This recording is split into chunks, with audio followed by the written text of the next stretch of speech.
Discuss करेंगे GST और साथ ही साथ आईजीएसटी की बैलेंसिंग कैसे होगी। ठीक है, तो आईजीएसटी के बैलेंसिंग के बारे में भी आज हम लोग डिस्कस करेंगे।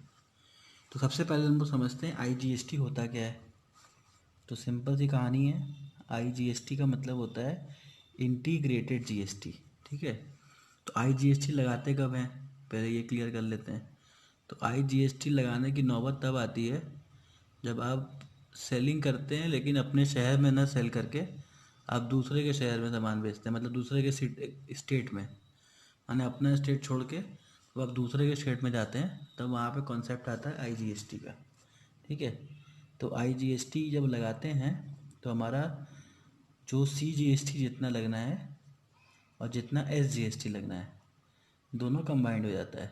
तो मतलब अगर 6% है तो आईजीएसटी जब लगाएंगे तो ये 12% हो जाएगा। ठीक है, और ये आईजीएसटी का पैसा जाता कहाँ है, तो सबसे पहले ये पूरा का पूरा पैसा जाता है सेंट्रल गवर्नमेंट के पास।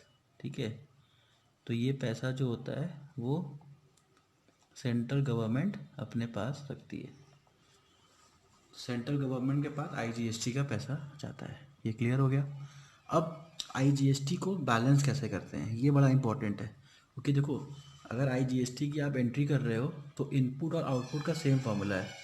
जैसे आप मान लो परचेज़ कर रहे हो कोई गुड्स, तो आपने परचेज़ किया दूसरे स्टेट से, तो परचेज अकाउंट डेबिट, तो यहाँ पे आपने लिखा आईजीएसटी, तो आपने आईजीएसटी लगाया, तो यहाँ पे आप इनपुट लिखोगे। परचेज के साथ इनपुट लगता ही है, तो ये तो हमको पता ही है परचेज के साथ इनपुट लगता है। तो purchase to sorry input IGST to cash, तो ऐसे होगा। अब परचेज आपने किया 10,000 का, तो इनपुट जीएसटी लगना है 6%, तो हम क्या लगेंगे 12% एक साथ लगा देंगे यहाँ पे। ठीक है, दोनों पैसा हम जोड़ देंगे 7% तो दोनों पैसा जुड़ जाएगा। तो यहाँ टोटल जो हमारा अमाउंट आ जाएगा वो आ जाएगा 11,200 रुपये। तो ये हमारा अमाउंट आ गया। ठीक है, और वही चीज़ हमारा सेल्स के संग होता है। जब हम सेल करते हैं तो जीएसटी जैसे लगता है वैसे ही लगता है, आउटपुट ही लगता है। सेल किए to sales to output IGST, तो आईजीएसटी लगा दिए। अब सेल हमारा मान लेते हैं 10,000 का है, तो 1,200 रुपये टोटल हमारा जीएसटी लग जाएगा।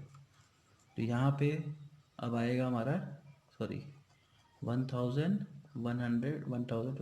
आ गया, मतलब 11,200 रुपये पूरे पूरे आ गए। तो कॉन्सेप्ट ये है कि जीएसटी इनपुट आउटपुट का कॉन्सेप्ट सेम है। पैसा आप पे कर रहे हो तो इनपुट डेबिट होगा, और पैसा आप क्या बोलते हैं अगर आपके पास आ रहा है तो आउटपुट क्रेडिट होगा। इसके अलावा जब बैलेंसिंग हम आपको सिखा रहे थे तो एक चीज़ हमने आपको और सिखाया था कि बैलेंसिंग करते समय एक चीज़ और हम ध्यान देते हैं कि जब हम ये टेबल बनाते हैं बैलेंसिंग का, तो मान लीजिए अब यहाँ पे हमारे पास कुछ चीज़ें बढ़ रही हैं। हाँ, तो कुछ चीज़ें हमारी बढ़ रही हैं, जैसे हमने यहाँ पे बैलेंसिंग किया। ठीक है, तो बैलेंसिंग में अब यहाँ पे आपका आईजीएसटी बढ़ जाएगा, तो आप यहाँ पे आउटपुट आईजीएसटी लिखोगे और यहाँ पे इनपुट आईजीएसटी लिखोगे।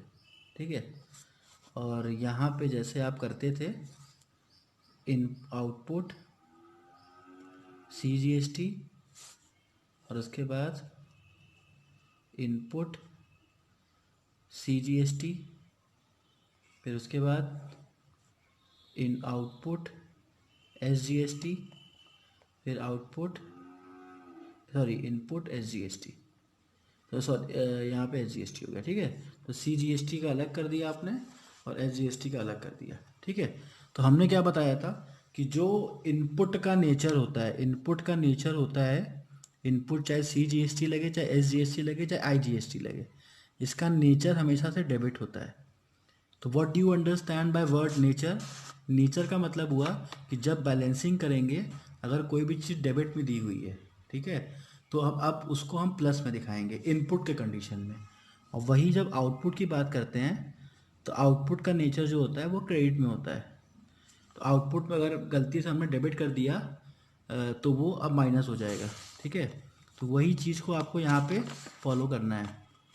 तो जैसे अब आउटपुट का यहाँ पे हमारे पास जो IGST का अमाउंट आ रहा है, आप देखोगे इनपुट का अमाउंट आ रहा है 1200 रुपये, ठीक है, और इधर जो आउटपुट का अमाउंट आ रहा है वो भी हमारा 1200 ही आ रहा है। तो दोनों में 1200 हमने लिख दिया, ठीक है। अब जब मान लीजिए गुड्स रिटर्न हो गया तो इनपुट अकाउंट क्रेडिट हो जाएगा। मान लीजिए ये परचेज वाला रिटर्न हो रहा है तो इनपुट अकाउंट क्रेडिट हो जाएगा, तो इनपुट माइनस हो जाएगा। तो यहाँ पे आप माइनस कर दोगे उतना अमाउंट जितने का GST लगेगा, ठीक है। तो ये चीज़ वैसे ही चलेगा जैसे हमने पहले आपको बताया था, ठीक है। तो उसमें कोई डिफरेंस नहीं आएगा। तो नया क्या हो गया यहाँ पे, नया ये हो गया कि जो IGST होता है वो हमारा बेसिकली सेंट्रल गवर्नमेंट का होता है पैसा, ठीक है। तो सेंट्रल गवर्नमेंट का पैसा होता है, तो सबसे पहले जब एडजस्टमेंट करते हैं तो वो सेंट्रल गवर्नमेंट को देते हैं। तो देखिए एडजस्टमेंट नंबर 1, तो एडजस्टमेंट नंबर 1 में क्या है कि जब भी हम पैसा इसको एडजस्ट करेंगे तो सबसे पहले output IGST to input IGST से करेंगे, ठीक है। तो आउटपुट का मतलब क्या होता है, आपको हमने बताया था कि आउटपुट का मतलब होता है जो हमने पैसा रिसीव किया है, तो ये हमारा टू बी पेड होता है। टू बी पेड मतलब ये पैसा गवर्नमेंट का मेरे पास जमा है, क्योंकि हम सामान बेचे और पैसा हमारे पास आ गया, तो हमारा पैसा तो आया ही है। जैसे यहाँ पे सामान बेचे हैं, अब 11,200 रुपये आया है, तो ये 10,000 मेरे सामान का पैसा है, ये मेरा पैसा, लेकिन ये गवर्नमेंट का पैसा है। तो टू बी पेड क्यों लिखते हैं, क्योंकि ये पैसा गवर्नमेंट तुमको वापस करना है, इस पर हमारा कोई हक नहीं होता, ठीक है। और उसके बाद जो पैसा हमारा हमने पे कर दिया है, ठीक है, मतलब परचेज़ किया तो हमने पैसा कर दिया, उसको बोलते हैं पेड। तो इस क्वेश्चन में क्या हुआ है, 1200 बकाया था, 1200 दे दिया, तो यहाँ तो कोई एंट्री नहीं होनी है, ठीक है। लेकिन हम लोग एग्जाम्पल ले रहे थे इसलिए अब यहाँ पे समझ लेते हैं। तो अब जब भी कोई क्वेश्चन आएगा तो हम लोग पहला काम क्या करेंगे, जितना आउटपुट है उतना इनपुट लिख के वो पेड करके यहाँ पे ख़त्म कर देंगे। तो यहाँ पे ये एंट्री हो जाएगी 1200 आउटपुट है, 1200 इनपुट है, तो हमने इसको पूरा कैंसिल कर दिया, ठीक है। यहाँ पे एंट्री हो गई और सारा हिसाब क्लियर हो गया भारत सरकार का, ठीक है। अब सवाल ये उठता है कि if input IGST exceeds the output IGST, क्या वो है कि इनपुट IGST जो है वो हमारा ज़्यादा है, मतलब इनपुट IGST ये हमारा ज़्यादा है, मतलब हमको सरकार को ज़्यादा पे करना है। मान लेते हैं हमको यहाँ पे 10,000 रुपये गवर्नमेंट को पे करना है, ठीक है। तो हमारा अमाउंट एक्सीड्स हो गया, तो हमारा अमाउंट एक्सीड्स हो गया, तो हमारा अमाउंट यहाँ पे बढ़ गया, ठीक है। अब अमाउंट यहाँ बढ़ गया, तो अब यहाँ पे क्या सिचुएशन है, अब हमारा अमाउंट यहाँ पे कम रहेगा, तो अमाउंट मान लेते हैं यहाँ पे 6,000 रुपये है, ठीक है। तो अब क्या होगा, अब यहाँ पे हमको भारत सरकार को 4,000 रुपये और पे करना है, GST का 4,000 रुपये हमको और पे करना है ना, क्योंकि यहाँ पे क्या हुआ है, हमने सामान बेचा, ठीक है। यहाँ पे हमने सॉरी गलत हो गया क्या, इफ़ इनपुट IGST एक्सीड्स, हाँ नहीं, यहाँ पे इनपुट IGST का मतलब हमने ज़्यादा पे कर दिया है, ठीक है। तो गवर्नमेंट को केवल पे करना था 6,000 रुपये और हमने पे कर दिया 10,000 रुपये, ठीक है। तो उस कंडीशन पे क्या होगा, अब हमारा पैसा गवर्नमेंट के पास जमा है, ठीक है।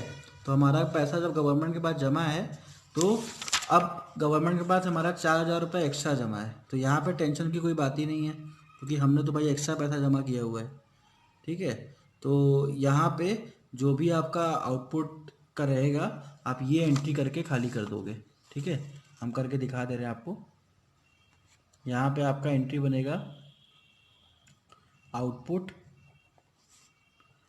IGST टू इनपुट IGST, ठीक है। तो यहाँ पे जो अमाउंट है वो हमारा 6,000, गवर्नमेंट को केवल हमको 6,000 देना था, तो 6,000 रुपये यहाँ पे लिख के हम हिसाब क्लियर कर देंगे, ठीक है। तो ये तो मान लो समझ में आ गया, चलो हमने क्लियर कर दिया, ठीक है। अब क्या है, अब मान लीजिए ये पहला केस हो गया, अब जो पैसा है वो हमारा पैसा 4,000 रुपये गवर्नमेंट के पास जमा है, सर आप GST चैप्टर ठीक है। ना। सिचुएशन क्या है कि यहाँ पे अब हमें गवर्नमेंट को पेमेंट करना है, तो गवर्नमेंट को जब पेमेंट करना है तो उस कंडीशन पे अब हमारे पास गवर्नमेंट का पैसा, जो हमने जो पैसा पे किया है गवर्नमेंट को एक्स्ट्रा पे कर दिया है, तो हमारा 4000 रुपीज़ गवर्नमेंट के पास जमा है। ठीक है, तो अब जो वो 4000 रुपीज़ गवर्नमेंट के पास जमा है उसका क्या होगा? तो उसका गवर्नमेंट के पास वो जमा रहेगा। ठीक है, बाद में अगर कोई हमारा बैलेंस होता है तो हम उसको उसमें से बैलेंस कर सकते हैं। तो वो आपको हम करके दिखाते हैं कैसे होगा। ठीक है, तो अब मान लीजिए हमारा आउटपुट CGST बकाया है। ठीक है, अब हम आउटपुट CGST की बात कर रहे हैं, ये वाला आउटपुट मान लेते हैं हमको यहाँ पे 2000 रुपये, मान लेते हैं थोड़ा ज़्यादा ले लेते हैं, 7000 रुपीज़ आउटपुट CGST पे करना था। अब गवर्नमेंट के पास मेरे पास ये जमा है, क्या बोलते हैं, 6000 रुपये जमा है, पहले 4000 रुपये पहले से जमा है गवर्नमेंट के पास। तो अब क्या करेंगे, 4000 जमा है तो 3000 रुपये हमको अपने पास से गवर्नमेंट को जमा करना पड़ेगा। तो अब मतलब आपका कॉन्सेप्ट यहाँ पे क्या है कि जो IGST है वो CGST को बेनिफिट देता है। ये फिर से बोल रहे हैं, इसको याद कर लीजिए। जो IGST है वो CGST को बेनिफिट देता है। मतलब आउटपुट का अगर क्योंकि वो दोनों सेंट्रल गवर्नमेंट है, IGST भी सेंट्रल गवर्नमेंट है और CGST भी सेंट्रल गवर्नमेंट है। तो यहाँ पे जो हमारा पैसा अब आउटपुट हमको देना था कितना, CGST का मतलब सेंट्रल गवर्नमेंट को देना था 7000 रुपीज़।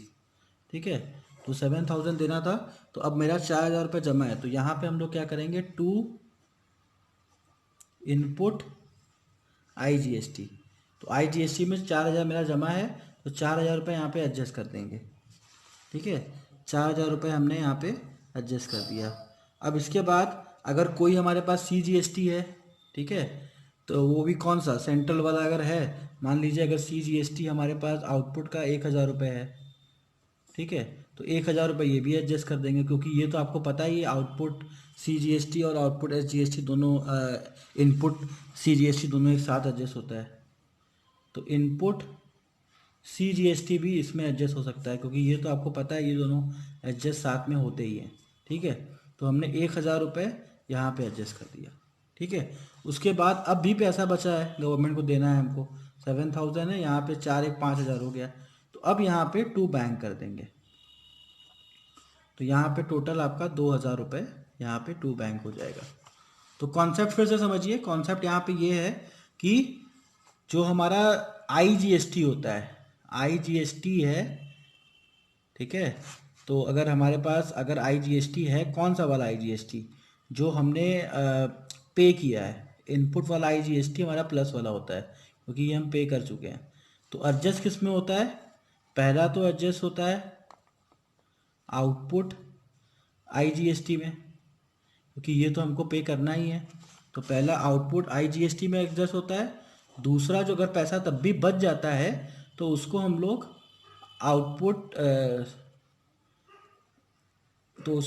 आउटपुट उसमें, सॉरी इनपुट में, गलत हो गया, हमारा पैसा जो है हमने पे किया हुआ है कुल 10,000 रुपीज़। ठीक है, तो 10,000 रुपीज़ हमने एक्स्ट्रा पे किया हुआ है। ठीक है, तो आउटपुट का यहाँ पे हमने 6,000 रुपीज़ एडजस्ट कर दिया। ठीक है, और ये हमारा 10,000 रुपीज़ है। तो अगर हमको और पैसा अभी पे करना है गवर्नमेंट को, क्योंकि आउटपुट का मतलब क्या हुआ, वो पैसा हमारे पास आके रखा हुआ है। ठीक है, तो आउटपुट हमारे पास पैसा आके रखा हुआ है। तो अब मान लीजिए गवर्नमेंट को हमको 2000 रुपये और पे करना है, तो हम इसमें एडजस्ट कर सकते हैं इनपुट में। ठीक है, तो ये पैसा इनपुट में एडजस्ट हो जाएगा, इसमें कोई दिक्कत नहीं है। लेकिन ये कहिए कि हम SGST में एडजस्ट करें स्टेट वाले में, तो स्टेट वाले में एडजस्ट नहीं होगा, ये आपको याद रखना है। तो IGST जो इनपुट है वो एडजस्ट आउटपुट IGST में होगा और आउटपुट CGST में। तो आउटपुट CGST यहाँ पे हम लिख दे रहे हैं। तो ये आपका इसका आउटकम है, ये आपको इसमें याद रखना है कि जो भी हमारा एडजस्टमेंट होगा, पहला होगा आउटपुट IGST में, दूसरा होगा आउटपुट CGST में। यही दो जगह पे इसका पैसा एडजस्ट हो सकता है, बाकी इसके अलावा ये पैसा और कहीं पे भी एडजस्ट नहीं होगा। तो इस चीज़ को आप एकदम बढ़िया से कॉन्सेप्ट क्लियर कर लीजिए। ठीक है।